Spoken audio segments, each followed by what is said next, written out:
Thanks, Steve. Well, for those who don't know, first of all, to my very right, Dave Hedgcock, trainer for Sam Soliman, Dave Russell,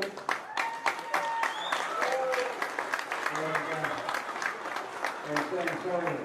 I guess we might go through a little bit of background as we start to talk about these great champions that are with us here tonight. All of them, as you'll hear their story, will have had a clear ambition like Steve did when he set out and had in his mind what we're sitting in here today. It started as a vision in Steve's mind, and 5-6 years later, with a lot of effort and determination, government departments turning them down, federal government finally coming in, he was able to put a champion venue here, one of the best gyms in Australia.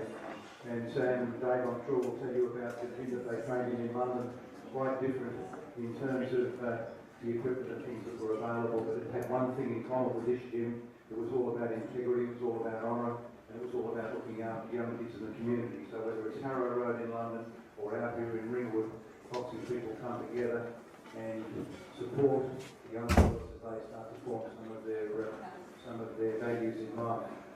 Sam, I'm going to pass over to you, a little bit of background contender. Been through a little bit over the last little while as you've prepared up for Stern. How you feeling now after your results? Yeah, well, thanks for having us first, guys. It's been fun to be here.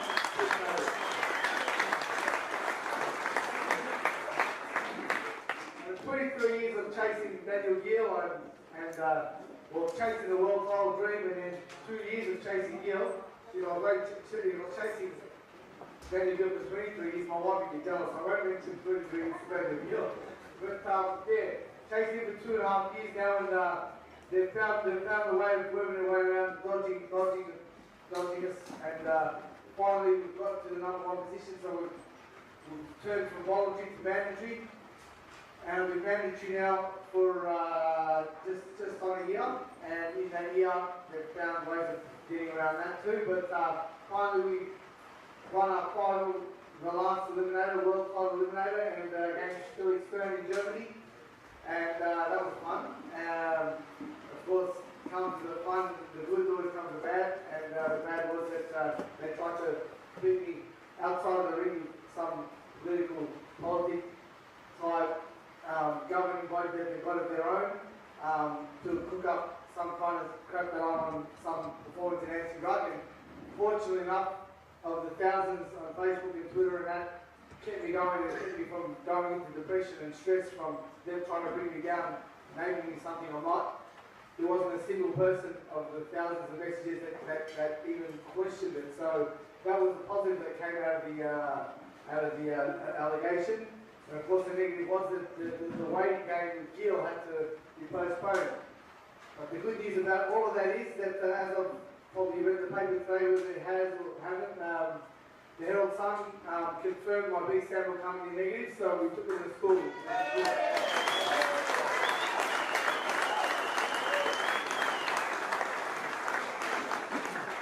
And you know what, it was actually weird because it came out negative and Dave was excited, and Dave was excited, and I was excited, my lawyers, and everyone was so excited. Yet it's funny, even the people, my friends around me, all knew that the thing anyway.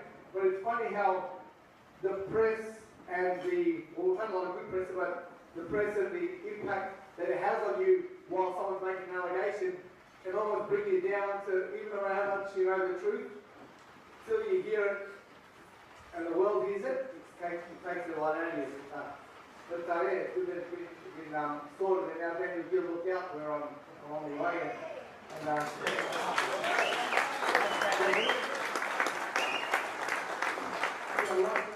like the building of this stream here that we're enjoying the wonderful night of it, with Steve, where it starts off as a vision. Where did your boxing vision start from? Where did it come from? Where did you first set your eyes on what your target is?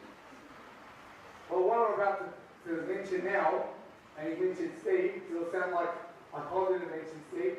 That's just a coincidence that you mentioned Steve. Steve knows this and I know this and no one else does, but when I was 15, just 14, 13, 15, about that age, just before I had my first amateur fight. I was watching Steve boxing, and he was at the time 10. I don't even remember the record because I was just so excited, and I was a big fan. You know, he was my idol. He was 10-0, 11-0, undefeated, fighting for a Commonwealth Championship. He was an underdog because the guy who was fighting for Queensland was already up there getting ready for the Olympics, and Steve was like some kind of warm-up to this guy was 40-something wins, 5 losses or something like that, and like he's been there, done that, and Steve was up there, and Steve broke his hand, and he beat the guy with his left hand and with his one hand, and I was just sitting next to my coach at the time we were watching at ringside, and I said to him, my amateur coach, I said to him, well, you know, having my first amateur fight soon, I want to be able to do that one day. He said, mate, Sammy, you just stick to your guns, and he gave me all this advice while I was sitting there idolising Steve. So I got Steve, idolising him as a little kid, and I can remember it minute for minute. I can't remember what I did last night, but I can remember that minute for minute 25 years ago. And finally I can remember the body shot. The guy was leaning on the ropes, and he's bent down. He bent, what he used to do, and he never understood it, because I tried it, it never worked, because it looked so colour-coded. He bent and come double rips, and he was good at doubling the shots, something that Sugar Ray Robinson used to do, and he dropped the guy there and then on the spot, because it's 10-8 apparently he didn't win by knockout and won by points. But if I can remember it clearly, this is 20-something years ago. But from then on, I just said, well, you know what, I want to be able to do that one day. And then I fought the amateurs, and I went through the ranks, and just for all the amateurs out there that are fighting, and they're all here tonight. Yes, there are other talent of the Rotary. I don't think I know the Rotary. And they're almost doing it as good as you want too, which is pretty good. But you know, sacrifice equals success. So the training, the hard work in the gym, the blood, sweat, and tears, and everyone watching goes, oh, she's up there, we get something past it every day. That's the easy part. We love that. That's the easy part. That's 50%, that's the easy part. The other 50%, that's the hard part. The hard part is doing the homework, doing the studies. Studies again. Our idea of studies is not studies, it's actually diet, sleeping, rest, recovery, sacrifices, not going out with your mates, getting to the age where you're ready to have a drink with the boys on your birthday, on your mate's birthday, you've got a big championship fight in a couple of weeks, oh, it's 2 weeks ago, I had a thing. It's those little things, that's the hard part, that's 50%. So all the blood, sweat, tears, and the hard work we do it because we love it. So remember, if that's the hard bit, if that's the easy bit, work on the hard bit. If you get that bit right, you're 100%. Now you can't find fighters that are 100%. It's so hard to do both. Because one of the biggest excuses people make, whether they're boxers, whether they're just everyday hard-working men and women out there, they work their butt off. Okay, I've worked my butt off, I'm going to go to the gym. I've worked my hard work out in the gym. You know what? I deserve a break. I deserve to go to Macca's and treat myself for the hard work I did. You're not treating yourself. You actually take it back what you did. You treat yourself by training hard, then you reverse it by going out and having your favourite junk food that you've had, and then you've gone back to square one. So instead, treat yourself with good food, and then it'll treat you even better the next day, and you'll have a 24/7 high.